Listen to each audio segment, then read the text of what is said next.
Okay, folks, welcome back to Unfiltered. And today we're going to go the way we usually do. And my son is here. I'm going to be looking at things with my son.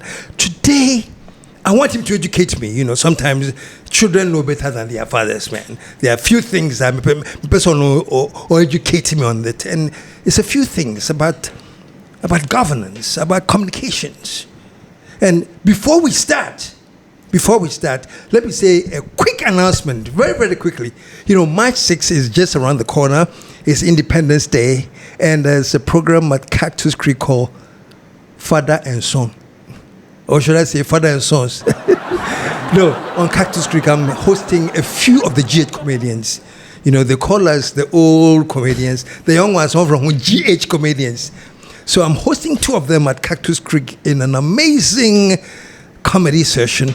And my guest for that day that I'm hosting, one is Kojo PJ, I'm sure you know him, and the other one is my own good son, General Ntatia. So General Ntatia and Kojo PJ, there'll be a Cactus on March 6th. Let me quickly say this, that the ticket price is only $300, but once you pay the $300, you're entitled to free chicken wings, chips, and palm wine. 300 chicken wings, chips, palm wine, plus comedy. You can't miss this. March 6th. If you want any information, call 054-479-2100. 054-479-2100 and talk to Henry and get yourself a seat for the great show. Meanwhile, today, I have my own son, Ivan. Welcome to the show, man. Thank you very much. Good to see you here, man. Good to see you too. Wow. It's been a while. These days, you're everywhere. Or every place I attend, hey. For God and country. For God and country. Yes. You know, somebody told me a joke. He said, anything people say they are doing for God and country is killing him. You go for Monday chase, the Republic will be left for a take.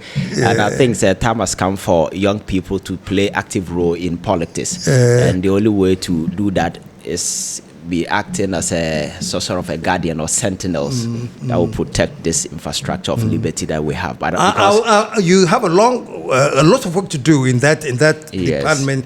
Talking about young people, getting them involved, because young people are very money conscious.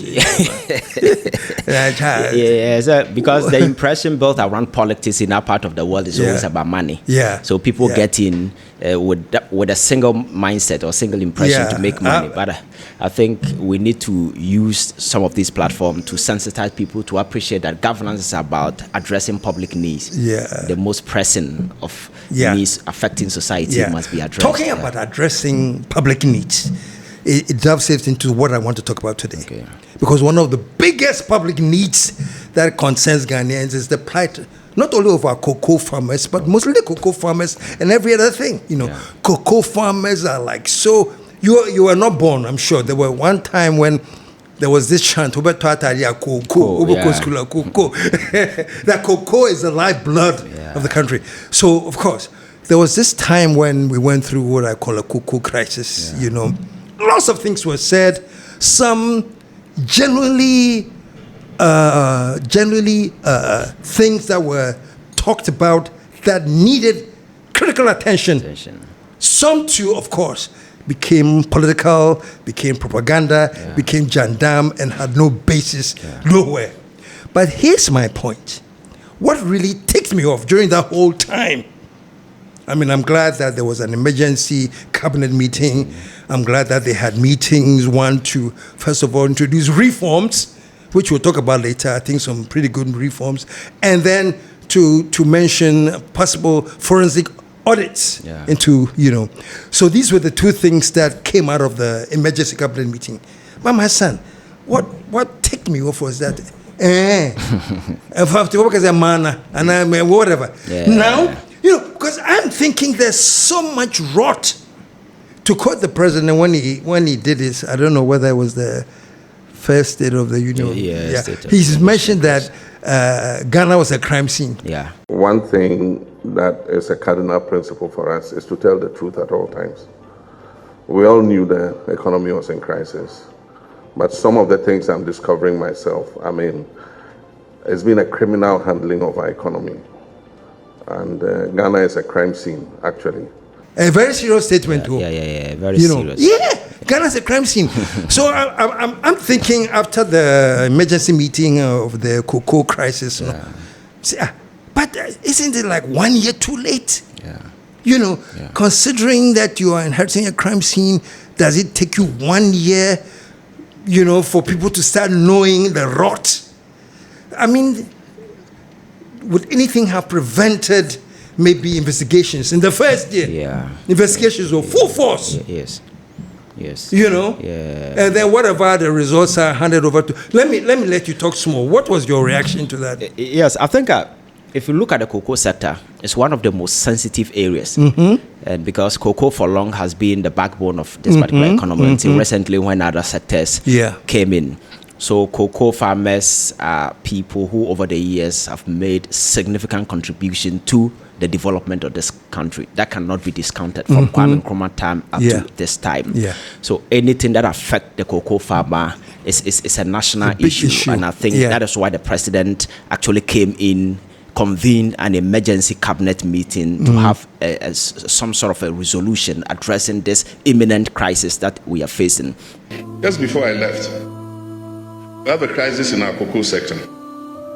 We set a producer price for the farmer. At the time we set the price of cocoa on the international market was 7,200. We have a policy in Ghana where we give the farmer 70% of the world market price. The other 30% is used for administration, to supply fertilizers to the farmers, to provide scholarships for their children and all that kind of thing. The CD's value was 11.5 CDs to $1. After we set the producer price, the world market price has declined to 4,200. The CD has appreciated in value to 10.7 to the dollar. And so suddenly it means that for every ton you buy at the producer price, you have a gap. And so we'll be losing. And so we held a crisis meeting and we took decisions. And one of the major problems is that to buy cocoa from our own farmers, we rely on funding from outside.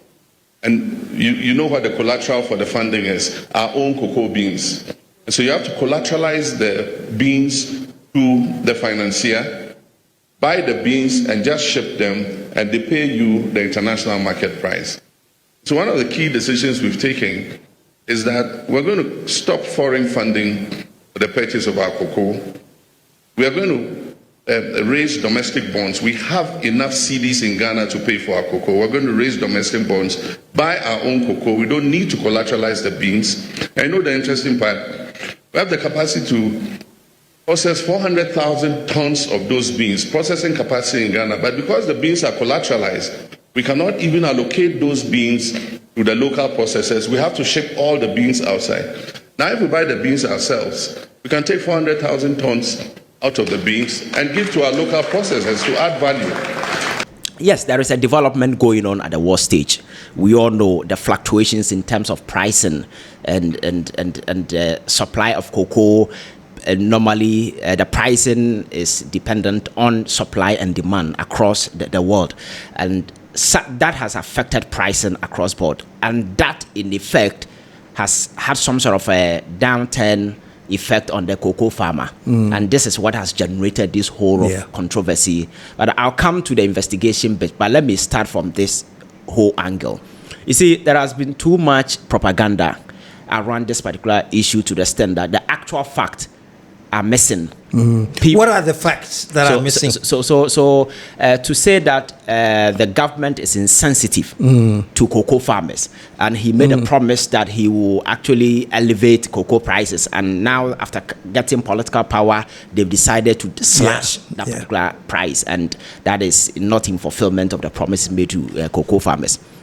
First of all, if you want to look at the genuine intention of the government regarding this whole cocoa brouhaha, you need to go back to August 3rd, 2025, because that is when the government first initiative on cocoa was announced.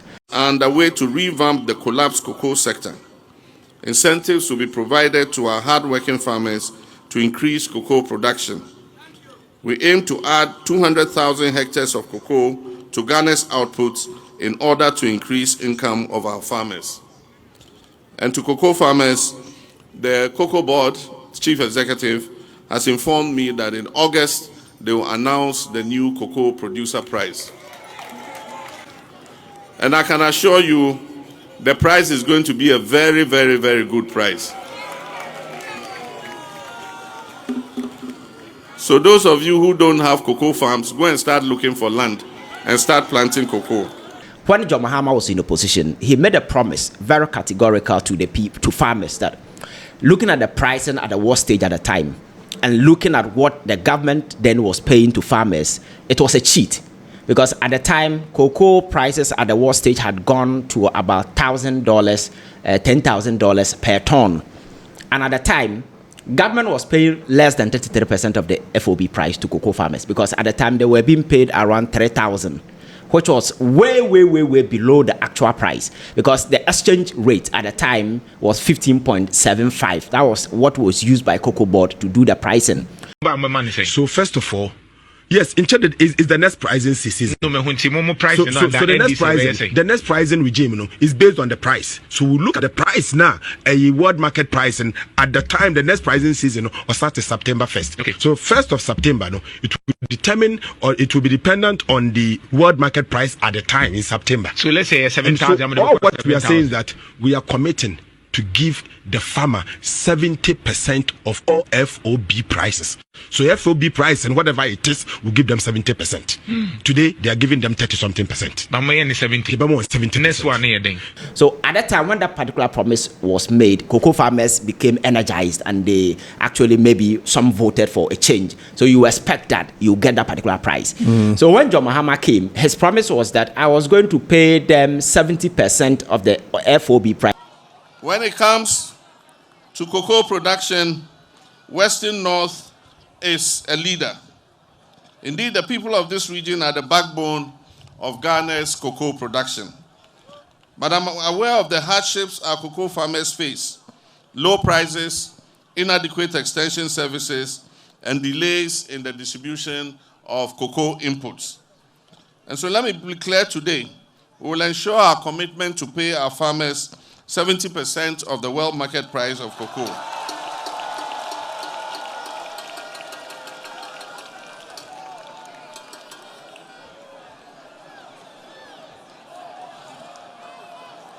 The sweat of our cocoa farmers deserves dignity and a fair reward. When you say FOB price, that is the price that is determined at the world market. That's the price, and the farm gate price is the price paid to the cocoa farmer here. So at the time when they took over, the pricing started reducing. So when John Mahama took over, at the time the announcement was made, cocoa price at the war stage was $7,200 per ton. And then the government paid 70% of that particular amount, which translated to 5,400. So the challenge is that because at the time the dollar had depreciated, or the CD had appreciated, they could no longer use the 15.75 to do the calculation. Because was the calculation done based on the 15.5? Yes, it's based on the previous one was done based on the 15.5. That is the exchange rate. But unfortunately or fortunately, because the dollar depreciation has its own benefit, to the cocoa farmer, the price had the value had actually depreciated. So you can no longer use the 15.75 to do the calculation. We were forced to use the 10.5.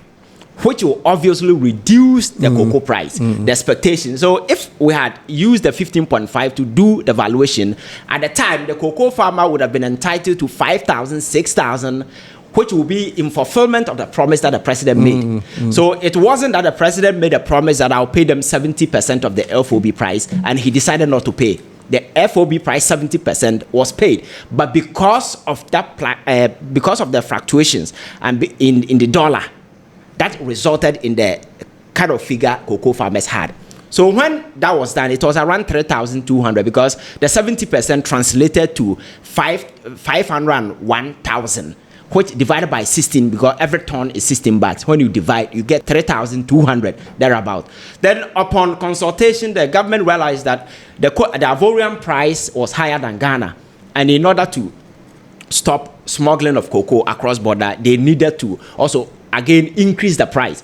So the 51,000 was increased to 58,000. That brought additional 400 Ghana cedis onto the price. So instead of 3,200, it ended up at 3,600 Ghana cedis per bag. So that is the commitment of the government. Then post that, the crisis started unfolding. Post that, the crisis started. So in order because of the strength of the currency? Yes. So if you want to judge the government, you judge him based on the initial commitment. John Mahama said 70% of the FOB price. And actually, he paid 70% of the FOB price. And then subsequent to that, the price fluctuations started unfolding. So on daily basis, it started coming down. And then the government was confronted with an issue of either to maintain the earlier price or go ahead and maybe take a decision and reduce the price. But the government could have maintained the price. But there are structural problems that Cocobod itself has found itself in over the years that made it almost impossible. So it's the reason why this uninformed propaganda being spun around by these guys sometimes gets me very angry. 1 2 anamo yenti. What yesika so na fe de ode be sheka. Ebusuafo ade ba ko penti na yate ye koko so. The ati koko ni so nyina ene ne se abai we anton ye koko no embra na nkese so ye dan oton no enti nani so te no na eka no so ebo no so ate ayedan aba fam ama koko na ka eside mu enti me no ka sei me ne wo koko na ye ton ma abai na nkese abai de kwajiska man no abo no so e na aka eside mu e no ntumi ye dan enton na instead of so obeji atum na onu ehu se onu na wehu na djuma ye enti anko peska metua ye ka no o say wo mo na ese ye den wo te wo ka so. And I agree with you when you said why investigation has not been done, because you see when the government took over, the Cocobod should have instituted a criminal inquiry into all the happenings that have happened at Cocobod and get the Ghanaian people informed and put the AG on notice to go on with whatever sort of prosecution that ought to be done at the time. Failure to do so, you energize and give these people energy. And it's the reason why today they are everywhere, as if they've done nothing. But Cocobod could not maintain that particular price because there were structural problems that has to do with... Can you elaborate on the structural problems so that we know exactly... Yes. Because if you go to Cocobod, over the years, the financing model has always been cocoa syndicated loan. The first time we went, I think it was 2015, 2016, we went for $1.7 billion. We were able to pay the following year $1.8 billion until 2023, 2024, when we went back to the cocoa syndicated market for a loan. And they told us, the books of Cocobod are so dirty to the standard, you cannot assess this syndication. So we cannot give you that money. So instead of going for the 1.3 or 1.8 billion, they decided to give us $690 million, which wasn't enough to buy cocoa. Because at the time, Cocobod books had become so dirty to the standard, nobody was willing to give you that particular money. And again, financing those loans were also very expensive and the banks were not ready to guarantee. For instance, if you go for $1.8 billion, you end up financing it around $150 million. That was enough for people to give you that particular guarantee. Already, the institution is sinking. Just like any other state-owned enterprises, I told you they've all morphed into debt-producing machines, not making money because of certain reckless decisions by management and other related decisions that they take. So Cocobod at that point wasn't sustained. So we were handed a paltry amount of 690, which wasn't enough. So government has to find a way. That is where this buyer financing model started. Initially, we started on 60-40. 60-40 means the buyer will give you 60% of the money, and then Cocobod will finance the other 40% for the first year. Unfortunately, that year, the cocoa that we were supposed to produce, we could not supply. We've gone for the money, but we were supposed to supply a particular amount of cocoa to buyers because we've taken their money. but we could not supply. We were owning a deficit of about 333,728 metric tons of cocoa, a backlog to be paid. And this particular cocoa we are owning, the price had already been determined, locked at $2,600. So it means that the previous year, you were supposed to provide cocoa to somebody. The price has already been determined. You couldn't produce all. The following year, you have to produce. The following year, the cocoa price wasn't going to stand at the same stage. I don't know if you're following the argument. Yeah. So the following year, the government was supposed to pay the cocoa farmer $3,100 per ton. But you've already locked the cocoa you are owning, which is about 333,000 at 2,660 per ton. It means that every single cocoa you supply in the following year, you'll be losing $446. So just imagine we are owning 333,000 in excess, multiplied by 436. You'll be running into over $941 million because of that alone. So with this, Cocobod cannot say, yes, there is a challenge today. Yes, I am guaranteeing for the cocoa farmer. I am paying, because you cannot pay because you are owning. Last year we supplied, I think, 253,000, which that alone cost the Cocobod over millions of dollars. And then this year the remaining 98,000 has to be supplied. But the funny aspect is that if cocoa is selling on the world market $6,000 today, and you are supplying the backlog, you cannot sell at this current price, because the price had already been determined. The price that was determined for the backlog. That has been locked already. So government cannot come and tell cocoa farmer that we own somebody. We sold it to the person 2,600. So please let us buy it at 2,600. The cocoa farmer will not agree. So government was forced to buy at the current price, but go and sell to the farmer. You are not even going to sell, to go and deliver on that particular price, meaning you'll be running at a loss. And again, the same Cocobod went to African Development Bank and took a loan of about $350 million. They said they were going to do cocoa rehabilitation of about 156,000 hectares. Do you know what they did? They ended up rehabilitating just 54,000, and the entire $350 million went away, and they spent extra 700 million Ghana cedis. When you say went away, it was wasted. It was wasted by the previous administration on how do you, senseless fixtures. Let me use that expression. Senseless fixtures. People, Cocobod has always been a financing machine where people used to finance their political urges, those kind of stuff. If any nonsense, that is, the Cocobod comes handy. We use it to do. I will delve deeper into some of the dealings that went on. And then Cocoa Road also became another fertile avenue that they also used to do some of these things, because the allocation made was around 4 billion Ghana cedis, and somebody will award road contract to a tune of about 26 billion Ghana cedis. So the financing gap alone is 21.6 billion. The allocation made was just 4.4 billion. And somebody will go ahead and award contract knowing very well that there is no money. You understand? So these are some of the reckless administrative decisions that have been taken over the years that has brought Cocobod into the sad state that they find itself in. And quick question. Knowing all this, yes, and this should have been known, yes, then why make any promise based on certain prices when there's the awareness that this rot is existing and these prices cannot be realistic? Whether the prices seem realistic at the time of the promise, and why? Yes, it did, because you see, when you are not in the institution, you might be privy to happenings, but maybe not details to that extent until you are handed the keys to go and do forensic audit to understand the state of play. You understand? We all knew the economy was in crisis, but some of the things I'm discovering myself, it's been a criminal handling of our economy.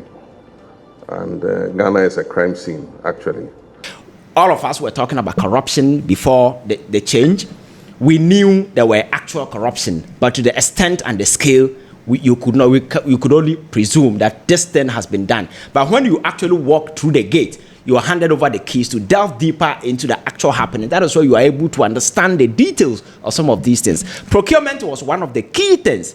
And when it comes to this jute sack procurement, it became like a Christmas bonus that was being issued out. You know, it was very senseless and very reckless. It started.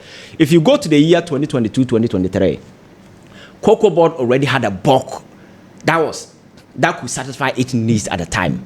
But they awarded a contract of about 75,000 bales of jute sack. When you say bales, every bill, I think standard one is 400. Each is 400. So they ordered 75,000 bales of jute sack, and 74,000 was produced. That was okay.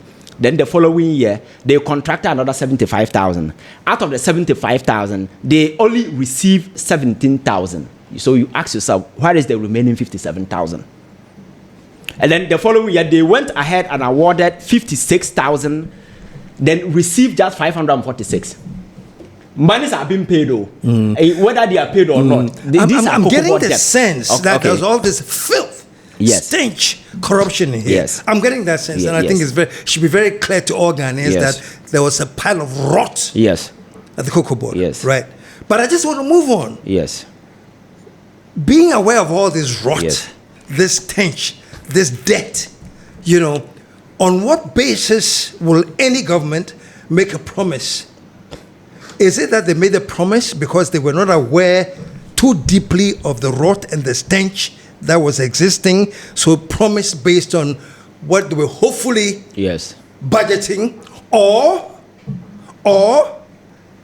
they knew that this is the rot that is there, but let's make the promise. Do you get what I'm saying? Yeah, I understand you. You see, I think what happened was that if you are making a promise from the outside, because you buy cocoa, you go and sell based on the current world market price, you will have to look at what you're buying as against the price at the world market, because that is what the farmer is entitled to.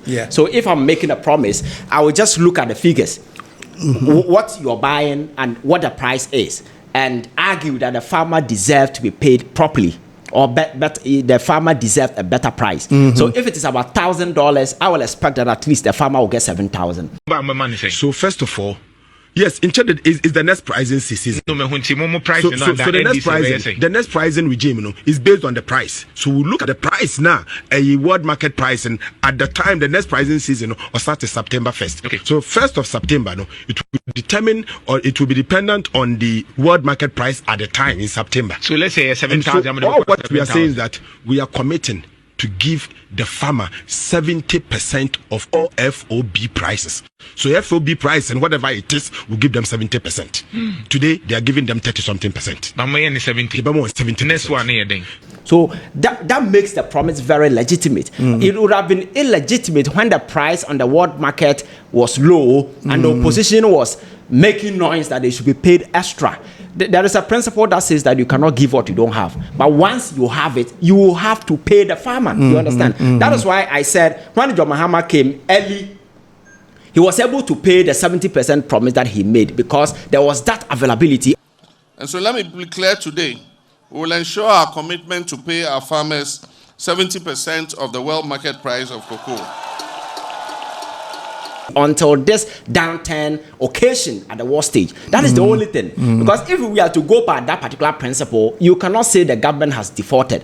The government has only defaulted because there has been a reduction at the world price. And today, the funny aspect of this whole thing that has not been made public is that when we go out there to sell our cocoa today, if you look at the current price, because you cannot pinch it at a particular price, because on daily basis it keeps reducing. The last time it was 4,000, the last time it was 3,000. Today, government is paying in excess of about 90% of the FOB price to the farmer. In order to cushion the farmer, the PPRC has recommended that the farmer be paid 90% of the achieved gross FOB of $4,200 per ton to mitigate the adverse impact on the farmer as a result of the fall in the world market price. That is enough commitment. I don't know, if we take cocoa and we go to the world market to sell, whatever that we get per ton, the farmer is entitled to 90% of everything, which has never happened before.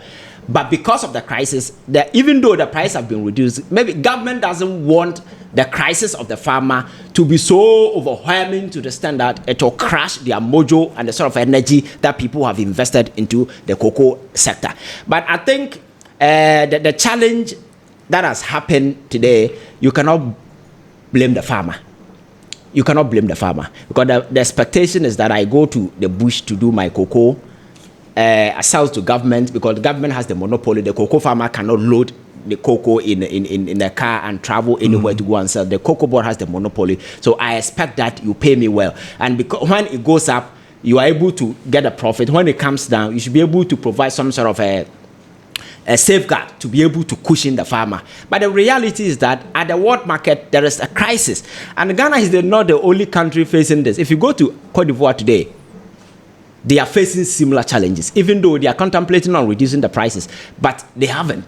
And now they are telling people to store their cocoa for a better days ahead. And that has generated a whole lot of crisis. So this thing is not something that is just limited to Ghana. And we have to blame ourselves as people, because have you asked yourself, why is it that over the years, since Nkrumah time up to now, why must we every year produce cocoa and put everything on a ship and sell to somebody raw without adding value to it? You understand? If it had happened that we are able to add value to cocoa, maybe we wouldn't care much about what is happening at the war stage. And have you asked yourself that Ghana and Cote d'Ivoire produce about 70 to 60% of the entire cocoa production worldwide? Why are we not the people who determine the prices? Because we can add value to it. You understand? So I think we are all guilty in this particular way. So it's an interplay of several factors that has occasioned Yeah, I understand. I just bring it back to the politics that has gone into this right now. Yes. Because I've heard everything you're saying. Yes. What is the politics? How can the opposition rally farmers and say, go out and protest? What are they protesting on? What has happened? I think that is understandable for opposition. You always look at it, feed on the negative side, because don't forget that this is a position that this is a party that was booted out of power. And after exiting power, they've been caged for almost 1 year. So it's like a dog in a cage. You know, there hasn't been any active scandal in the last 1 year. So they've been held at bay. Now the Cocobod issue has come. They need to visit on it and make, a Molly Martin out of it. So this whole thing is like a storm in a teacup. Because they are privy to the circumstances, they know what has actually happened, but yet you need to incite farmers, because their justification is that the president made a promise to cocoa farmers and now he has deceived them. That is why I started by quoting the earlier 2nd August prices. And so let me be clear today. We will ensure our commitment to pay our farmers 70% of the world market price of cocoa.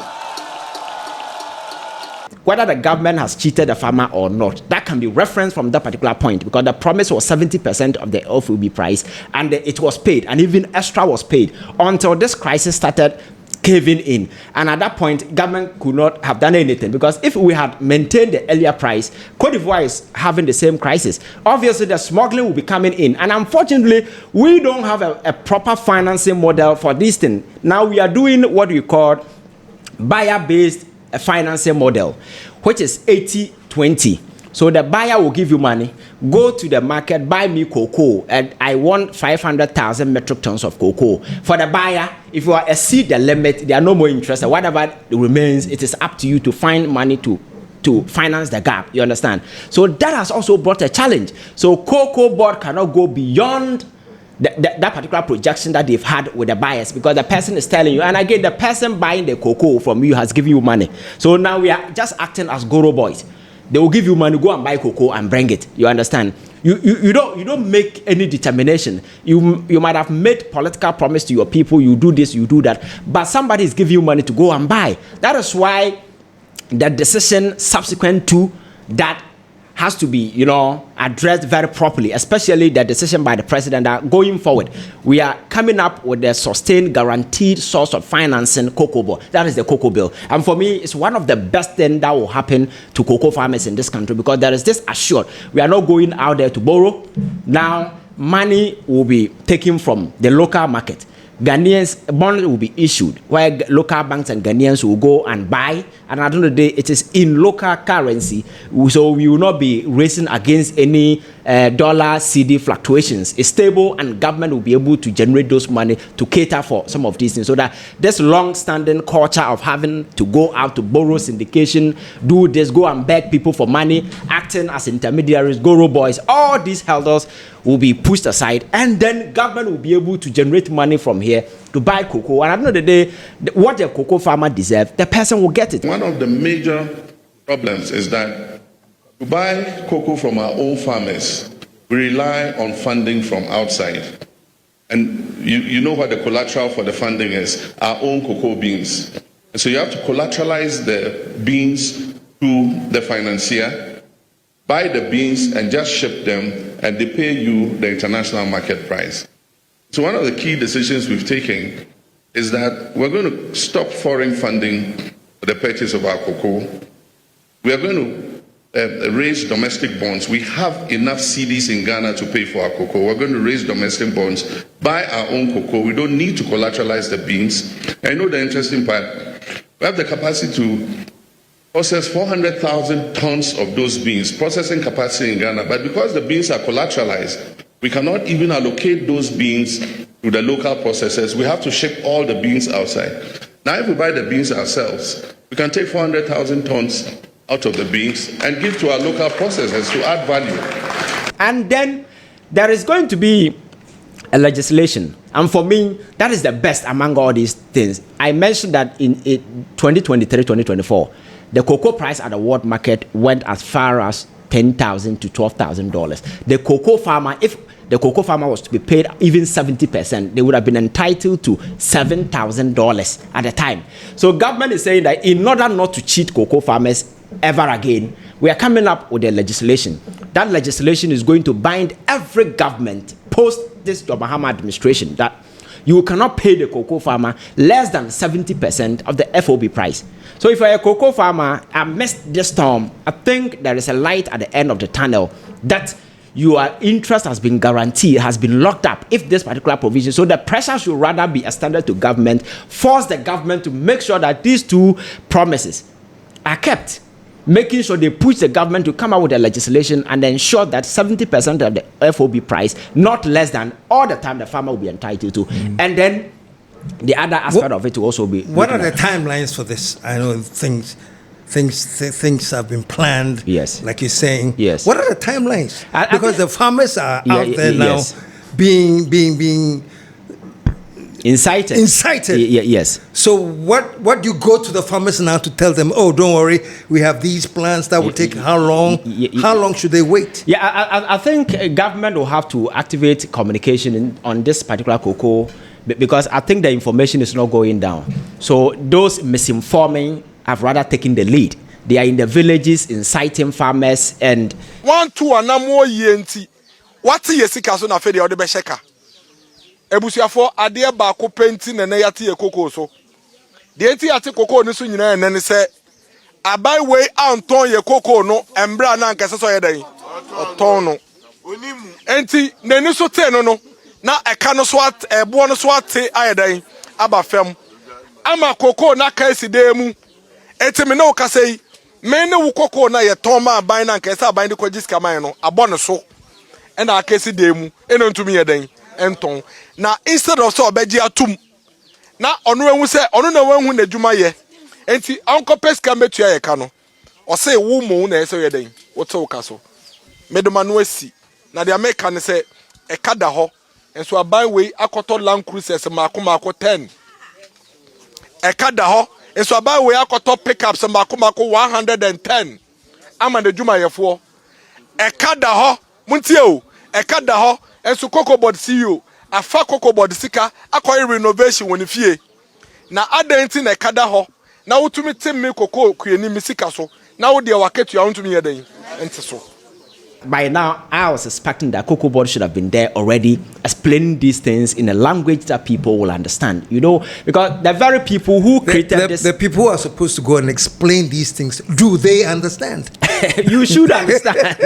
You should understand. That's the question. Yeah. They should, but do they? But if you are managing a sector I don't work at Cocobod. You understand that? So people there should be privy to detailed information that can even better explain the thing, just like I am explaining from outside. You understand? So, but there are people in who should have better understanding and appreciation. And it's not just about understanding, how to communicate in a language that people will understand. And then the urgency of it. Because if you allow the opposition, who has caused all this mess, to take the lead, go there and incite farmers and activate a certain propaganda campaign in a bid for political expediency, by the time you go there, nobody will take you serious because they might have been lied to already. So you have to go and distill the lie first before you sell the actual information to them. And that is going to be a mountain of a Herculean task, especially when politics has taken the center stage of everything that we do. So my point is that if there has been any act of malice on the part of government to undermine cocoa farmers, I'll be the first person to raise the alarm. But the fact is that the initial commitment was kept. The initial promise that was made to the cocoa farmer was made. Unfortunately, there has been a downturn and the pricing at the war stage, which government has no control, because over the years, Ghana and Cote d'Ivoire, we haven't been acting the way we're supposed to act as producers. We should have been the people determine the pricing, and we have failed adding value to cocoa. So we have to pack everything in a ship, take it out there. If you go and the person says, I don't need it anymore, cocoa, you can't use it for anything unless we come back and chew it. You understand? So it means we have failed ourselves. The reason why the fluctuations at the war stage keep coming back at us. You understand? If you are not lucky and they drop down further, government will have to cough up extra money, because at this point, it will be a political disaster for government to go further and reduce the price. I think maybe it's my old age. Okay. Because what I'm trying to understand really is this. Okay. Like you said, cocoa prices have always been fluctuating from time immemorial. Yes. We know that. Yes. You know it, I know it. Yes. You know.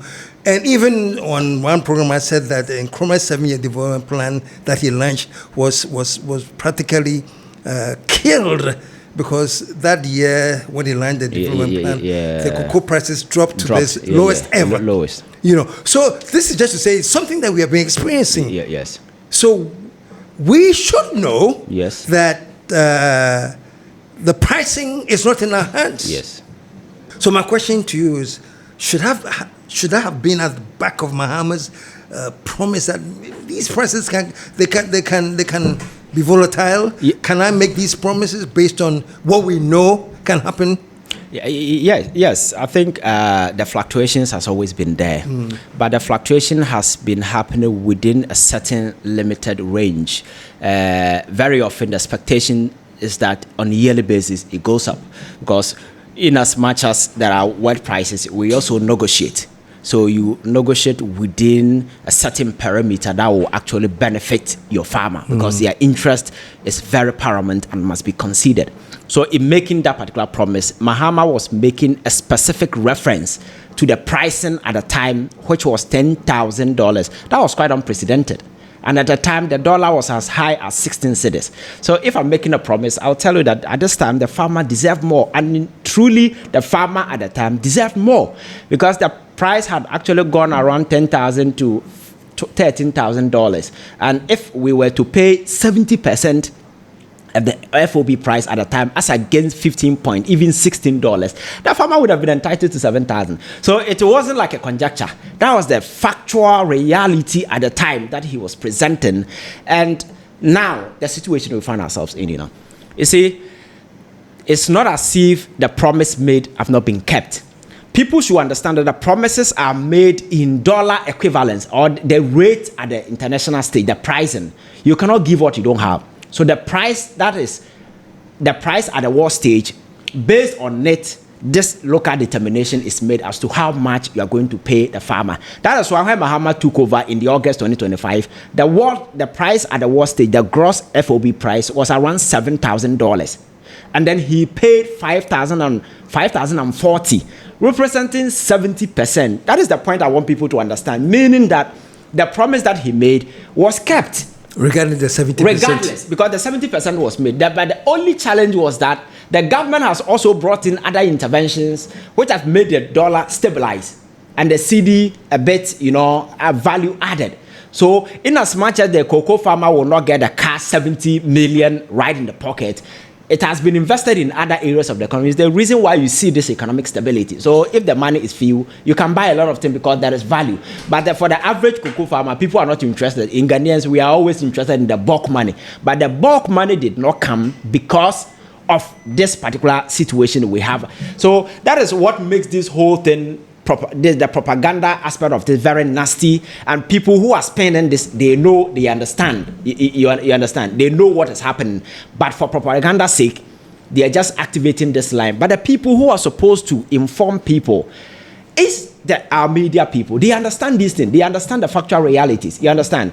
Because in our part of the world, whenever a conversation is riddled with mathematical flourishness, where people make percentages, this plus this, this plus this, naturally we shy away because nobody wants to embarrass himself. And this figures being thrown around has to do with percentages, statistics. So people actually don't want to go into, so they always want to wait and hear what others will say. But when you walk in, you realize that has Mahama deceived the people? That is the first question you ask yourself. The answer is no, because he made 70% promise of the FOB price. It was 7,000 he paid. Now the price has depreciated as low as 3,100 thereabout of the FOB price, and he is paying 90% of the FOB price. So where is the deceit? The people are not getting it because the price at the war stage has reduced, and he cannot just go and carry other money and pay. He's paying you based on the market price at the war stage. Now it has reduced to, so he could have decided to pay the 70%, which obviously will be around 1,500, but he had decided to say, no, I cannot continue to pay the 70% promise that I made. I am extending it to 90%. So now we go and sell the cocoa, everything has been given to the farmer. It got to a point they were even giving the farmer 99%. You understand? We go and sell and we give everything to the farmer because their interest is quite key and paramount. So if you can criticize government based on over the years how inefficient Cocobod has become, and for that particular fact, the failure to put these issues and opinion issues on notice and having get an attorney general involved to prosecute these individuals. For that, you can take government on, because that was the expectation. When the cabinet came out with that particular directive, myself, I was disappointed because the last time when I came here, I told you on point blank that this investigation ought to have started long ago. ECG, Cocobod, Scholarship Secretariat, every single state-owned enterprise and state entities became a crime scene in this particular country. The crimes are quite obvious. So what at all are we doing? Because people voted massively for John Mahama, not because of anything, because based on the understanding that a certain criminal cartel took over this country, they messed this country up, and for that matter, there is the need for us to go after these people and get our money back. You understand? For the average Ghanaian, nothing will convince them aside conviction, prosecution of these people. So that should have gone on at Cocobod. When Randiabe took over, he saw the books. I inherited a debt of 32.91 billion. For cocoa roads alone, there were contracts of 26.5 billion were signed. 21.5 billion of these 26.5 billion were signed in just 3 years. 19, 20, 21. Just 3 years. 21.5 billion. He understood all these things. So what prevented this kind of forensic audit? Should have been done long ago. Because one, there is a crisis. If you go out there to tell people that MPP did that, nobody will take you serious. Because that should have been communicated earlier. You know, that is why I think they are having very hard time explaining it. And the opposition is rather spinning the propaganda that is running fast, because failure to put these items on notice and having what precisely is the opposition communicating to the farmers that have got them so upset? Oh, it's just propaganda. I'm saying that you see some of these issues. But what are they called? What is in the propaganda that the government has cheated them? They are telling them that John Mahama made a promise he was going to pay them 70 million. Rather, he has reduced it. That the government doesn't think about farmers, but it is them, the opposition, who actually took care of farmers, and they are still fighting for them. Koko ekuya for mat da say abaya ka che say Cocobod ndeka. Embre bia ye do maka say Cocobod deka. And so what is aban bia ba e de Cocobod deka ode aye excuse ati usika so da. Ye ba be mu 2017. na NDC for car oma boato ama na nado dan Kwaku for don ye bi nie loan syndicated loan $1.8 billion omo kwaje so omo de be didwa ama Ghana no omo lose election December 7th ye do 30th December no mo discan nyina omo amfa nto koko mo te say Kwaku to mo koko so because of saika no Kwaku wan fa Cocobod CEO oye adwuma and NDC anko court opuni mante NDC aban we buy omo no maye den omo agya no na eka na ye beto from 2017 no eye sa aka na aba be premane sa 2017 ka no eno na aba be den abepem ne na wo boka eto 2016 na wo ba ebeto kana na wo de sa aka na ye den eswaye, which is a lie, because the FOB price 70% that John Mahama was paying when he took over. The 70% that he paid when he took over. If the MPP had kept that particular money, the cocoa farmer would have been better now, because at the time when it went to 13 to 10,000, they would have received somewhere around 7,000 to 8,000 per bag. But they didn't. But these people turn around after also messing up with Cocobod. It got to a point that they have to run to Bank of Ghana for a 10-year bond. That is still sitting in the books of Cocobod. We went to African Development Bank, took a loan of 350 million, I've mentioned, to rehabilitate cocoa sector. At the end of the day, less than 10% of that money was used. You understand? And several other ill, dirty stuff happened under Cocobod. The Cocobod as an entity was overstaffed. They pushed in a lot more people. If you go the number of people working there and drawing salary and you ask yourself, what are they doing? There is absolutely nothing there they're doing. So that was why I said we need a drastic, radical measures just to ensure that we inject sense of efficiency into state-owned enterprises. So punishing these people will also serve as a caution or deterrent to people within the current administration. And if you mess up, there is the day of reckoning is coming. You understand? You see, we need to make corruption a high-risk venture. And we must even begin to punish people for taking reckless, senseless decisions. If we fail to do these things, people in the name of administration will begin implementing stupid, silly ideas that come to their mind. Quick question. Now that we fail to do these things, now that we didn't subject them to intensive scrutiny, and if you will, prosecuting those who need to be prosecuted, that was not done. Yes. How difficult is it now to come back and tell the people who are actually inciting the farmers that you are not just the cause of the problem, you are a major part of the problem? Yes. And how believable can that be? Because you have one year. Yes. Things look normal. Yes. Take it from there. I think this particular no narrative can flip the coin now, because they've already taken the lead. So the best language to flip this narrative is prosecution. That is the only way. Because these people have gone down, propagated lie to farmers to the extent that they went to the areas and asked people to Accra to come and do demonstration. They were actually paying them money to come and demonstrate. These people were not cocoa farmers. They were not, and hire people from Sukura, somewhere, Dodowa and Co. Gave them money, dressed them in red, gave them 200, 300. After the demonstration, some of them were even asking for their money because they didn't pay them, because the people were not cocoa farmers. Demonstration, demonstration.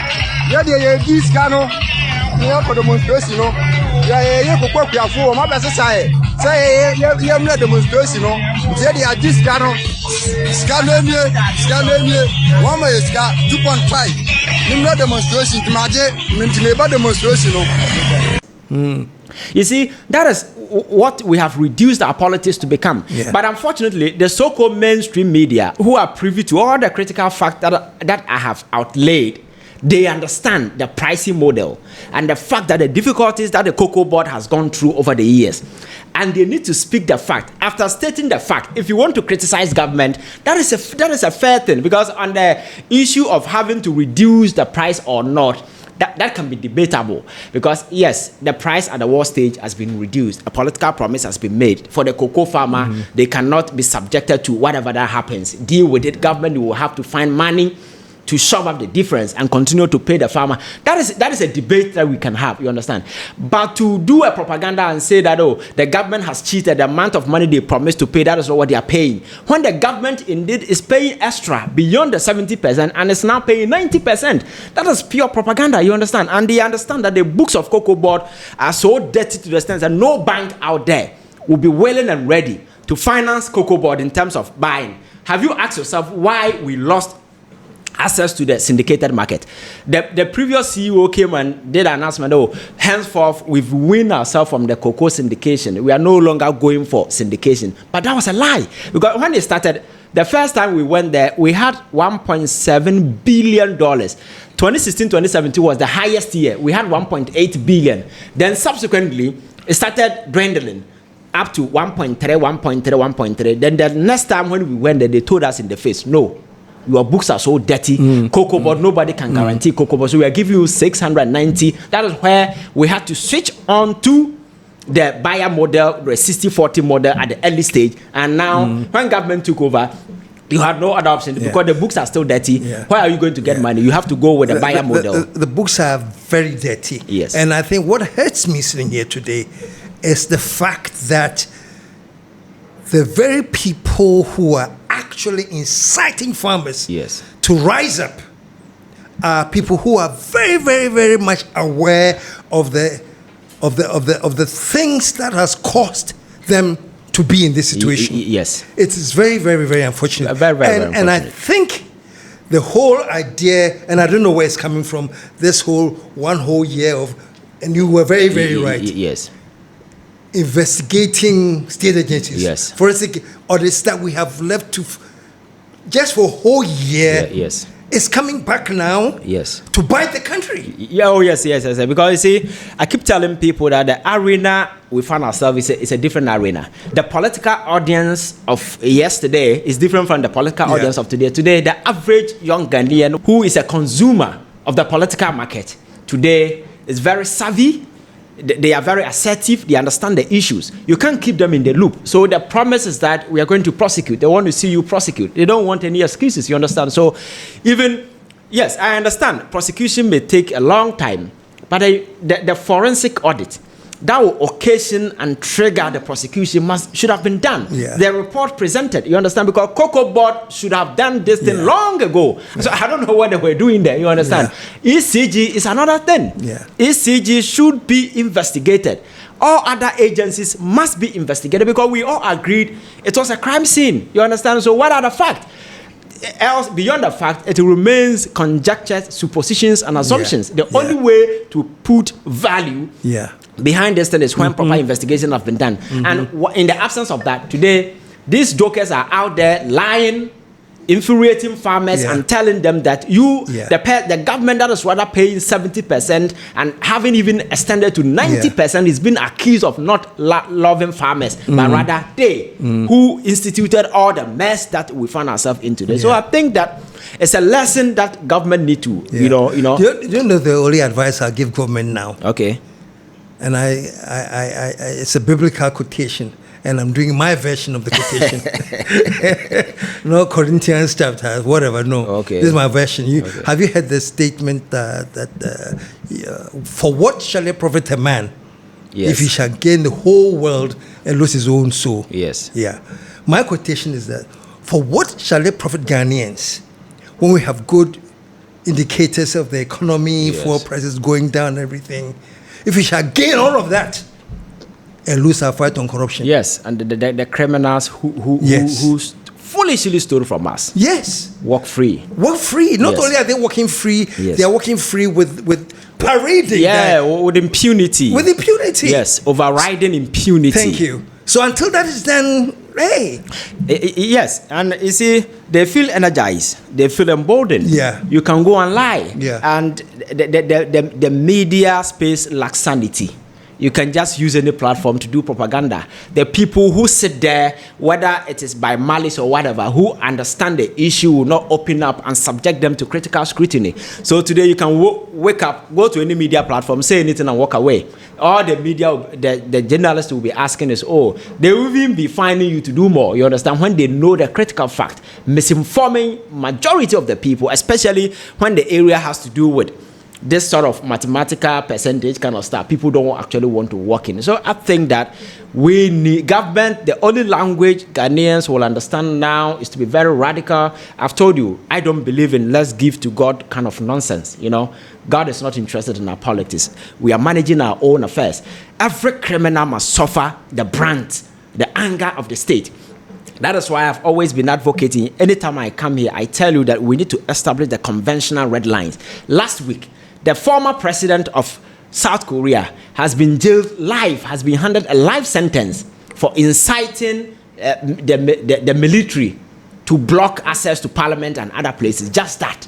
They said he attempted to, introduce what you call the martial law. And for that matter, he's going to jail forever.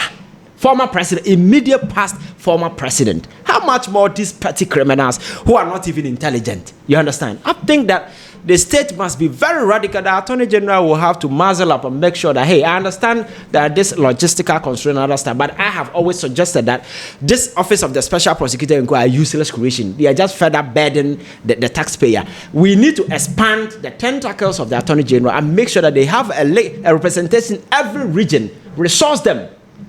Prosecution cannot only be initiated in Accra. Let us make the regional offices very active. Give them power. Give them the documents. Let them do the investigation and activate prosecution. So across board, it will be on daily basis. People will see that these criminals are really answering, and that will also send a loud message to people within government. Yeah. Those cutting deals, those forming companies within a short period So it will send a loud message to them that Charlie, the governance, as we speak of today, it's a different ball game altogether because the audience have changed.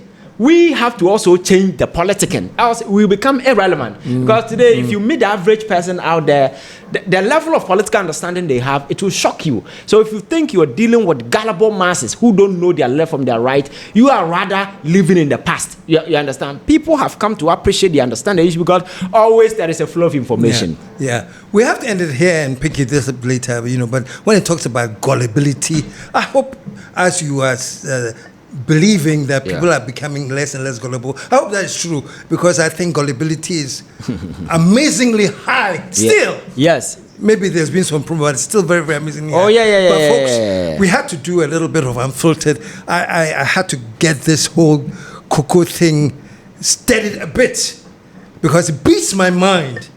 But I won't go into that. It beat my mind that we get here after everything we've been through, and I'm so surprised and disappointed that there's no strong, if you will, an NDC communication team in place that can actually counter so much propaganda that they are facing. And if propaganda is not countered, it just assumed to be the truth. You see, the funny aspect is that when the NPP lost power, 2024, what they did is that when the government was about exiting at the early stages of 2025, few days to exit power, Cocobod awarded contract to somebody to supply juice sack. When we had bulk, they gave them a contract to produce 80,000 bales. The person produced none, zero. 80,000 bales, none. So procurement was another avenue for or misappropriation or whatever. So these are verifiable crimes that have been committed. And I think the average Ghanaian seeks answers. We need to appreciate that the political audience in 1990, the political audience in 2000 are different from the current audience. Yeah. They are very versatile, very assertive, and always want to be part of their conversation. I'll get you back because this conversation will continue on and on and on. Yeah. But until we do that, KSM signing off on Unfiltered, and catch you next week where we have another edition of a totally unfiltered episode. Catch up with you.